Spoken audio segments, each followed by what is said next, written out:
فیش اند چیپس داریم، یک خوراک انگلیسی خوشمزه بسیار کریسپی در اومده با این سس خوشمزه.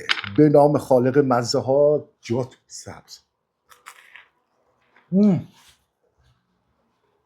به نام خالق مزه ها بریم با هم فیش اند چیپس درست کنیم، یک خوراک انگلیسی که در سطح دنیا بسیار معروف هست و در اکثر رستوران‌های ایرانی هم این خوراک خوشمزه سرو میشه. یک ماهی بسیار خوشمزه است، همراه این سس خوشمزه است. توصیه میکنم این آموزش رو از دست ندید، بسیار عالی و جذاب و دلچسبه. بزن بریم. قبل از هر چیز باید بنیه و خمیر این خوراک خوشمزه رو درست کنیم. به موادی که میگم خوب دقت کنید. یک پیمانه آرد سفید، آرد مخصوص پیتزا باشه خیلی بهتره. نصف پیمانه آرد نشاسته ذرت، پودر نشاسته ذرت. یک قاشق چایخوری جوش شیرین. 2 قاشق غذاخوری سرکه سفید. 1 قاشق چایخوری پیکینگ پودر. 1 قاشق چایخوری پاپریکا. 1 قاشق چایخوری پودر سیر و 1 قاشق چایخوری نمک. و در انتها 1 پیمانه و نصفی آب باید اضافه کنیم و شروع کنیم مخلوط کردن. خمیر رو خوب مخلوط کنید و باید به همچی غلظتی برسیم. میتونید آب رو توی 2-3 مرحله اضافه کنید که خمیر خیلی شل نشه. اگر هم شل شد میتونید کمی آرد اضافه کنید و به این غلظت برسونید. این رو باید بذاریم نیم ساعت استراحت کنید. در این فاصله که خمیر داره استراحت میکنه باید ماهی رو مزه دار کنیم. برای خوراک فیش اند چیپس خوشمزه باید از فیله بدون استخون ماهی استفاده کنید. از هر نوع ماهی هم که در دسترستون هست میتونید استفاده کنید. من اینجا 500 گرم ماهی دارم، 2 تا تیکه 250 گرمی. به مقدار موادی که میخوام باهاش این ماهی ها رو مزه دار کنم خوب دقت کنید. احتیاج داریم به 2 قاشق غذاخوری آب لیمو ترش تازه. همه جای ماهی ها بریزید. نصف قاشق چایخوری فلفل سیاه همه جا بریزید. نصف قاشق چایخوری پودر سیر، این هم همینطوری همه جا بریزید. و 1/2 یا همون نصف قاشق چایخوری هم نمک بریزید رو ماهی ها و با دست خوب باید ماساژ بدین و هر دو طرف و همه جای ماهی ها رو باید مزه دار کنید. به این صورت همه سطح ماهی، همه جای ماهی باید به این مواد آغشته بشه.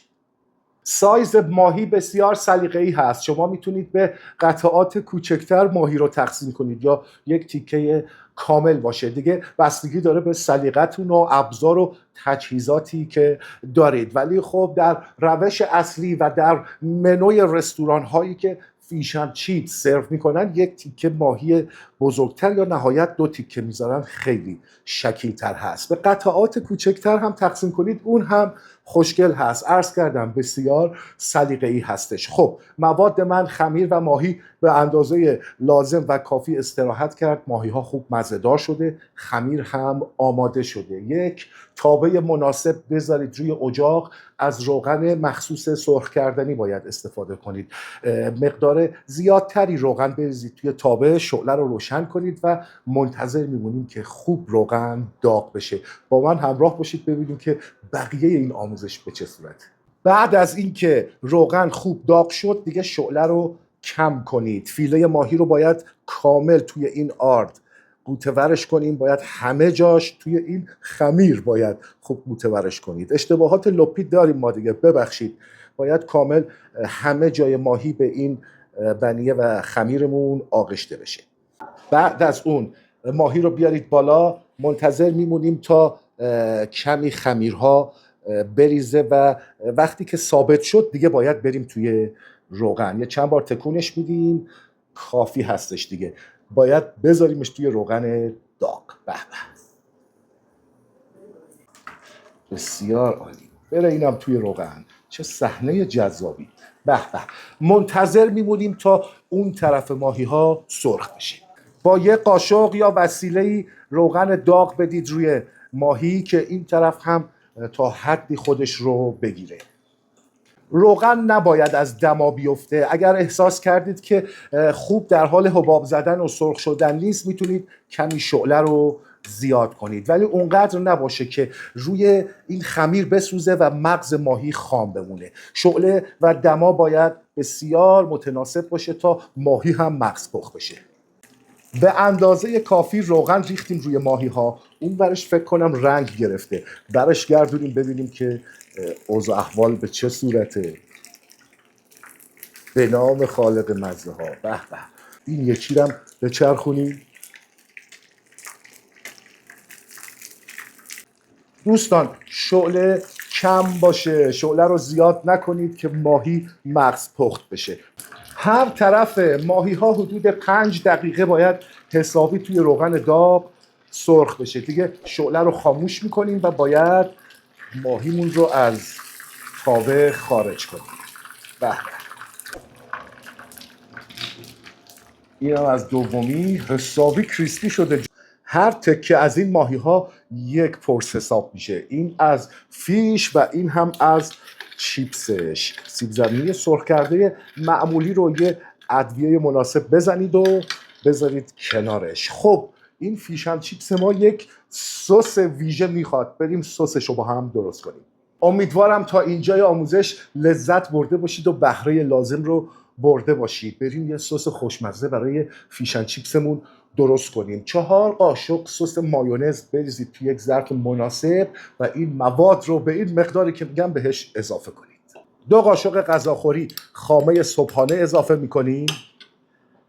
1/4 قاشق چایخوری نمک. 1/2 قاشق چایخوری فلفل سیاه. 1 قاشق غذاخوری پر آب لیمو ترش تازه و 1/2 قاشق چایخوری هم پودر سیر. بعد از این مواد باید 1 دونه خیارشور رو به صورت نگینی ریز خورد کنیم و بهش اضافه کنیم. خوب دقت کنید.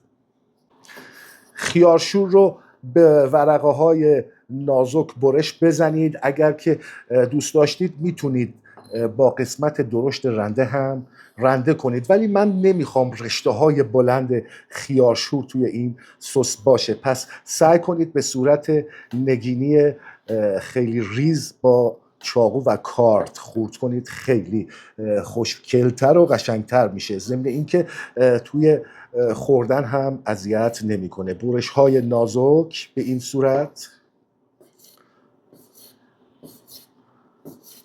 و باز از این طرف به قطعات کوچک نگینی باید خورد بشه. هرچه ریزتر بهتر. یه چند بار هم یه رفت آمد روش میکنیم که حسابی به صورت خوبتر نگینی بشه. کار تمامه. این رو هم باید به سس اضافه کنیم. حدود این مقدار 1 مشت هم برگ جعفری خورد میکنیم و بهش اضافه میکنیم. این هم از جعفری باید در این حد خورد بشه. این رو هم به سسمون اضافه میکنیم. مواد رو خوب باید با هم مخلوط کنید. یک سس بسیار خوش عطر و خوشمزه هست. کار تمامه، دیگه میتونیم استفاده کنیم. این از فیشن چیپسمون. سسش رو توی یک ظرف مناسب بریزیم. سس بسیار خوش‌طعمیه. تأکید میکنم بره کنار این. به به. اینم از ظرف دوم.